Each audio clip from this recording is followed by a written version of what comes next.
The film remake of the popular 60s show, The Man From U.N.C.L.E. hits theaters tomorrow. It is the latest creation from Snatch director Guy Ritchie. Film critic Richard Crouse flew to London, where he sat down with the movie's two female leads, Alicia Vikander and Elizabeth Debicki.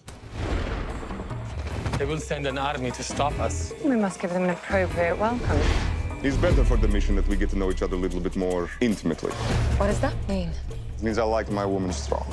This movie is very much of its time, in the sense that I think that fans of The Man From U.N.C.L.E. will say, of course, it's the show that I remember. But it also feels very, well, not only fashion forward, I think, but also very forward in its way of thinking about its female characters. I think that you have really interesting, multifaceted, strong female characters, and I wonder if that was something that leapt off the page at you when you first saw the script. Yes, for sure. I think both Elizabeth and I, you know, we're looking for those kind of female roles in any film, and this was a film of a particular genre that I hadn't seen. You know, a very headstrong woman, like they actually are too in this film. And I think we really enjoyed the fact that they are very, very multi-layered. They have a lot of grey areas in the sense, I mean, it's an amazing gift, like you get to play the villain, but also with my part you really don't know what side she's on, and then we got to step in those amazing costumes and live out that fantasy, which was extraordinary. I talked with the guys about the costumes. We were just talking about the clothes before the camera started rolling here. They really are a huge character almost in the film.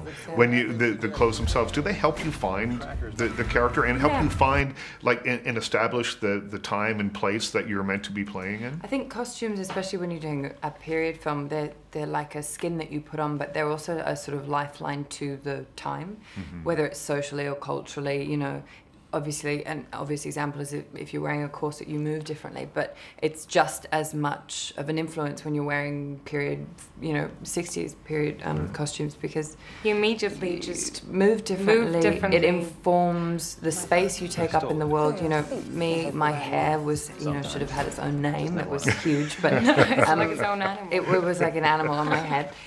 But you know, that in itself immediately changes the way, and makeup, you know, the way you feel about yourself in the world, so it informs the way you move through the world, and it is like such a strong lifeline, I think.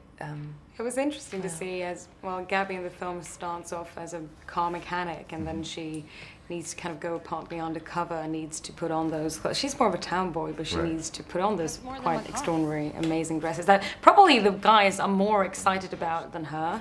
But it's interesting, that thing, how different you kind of move and take on different scenes, being dressed in a boiler suit versus a little dress. Well, it seems when you put on those big round glasses, those big, that things change for you. Yeah, it felt really cool. Don't make me put you over my knee. So you want to wrestle? No, I did not say that.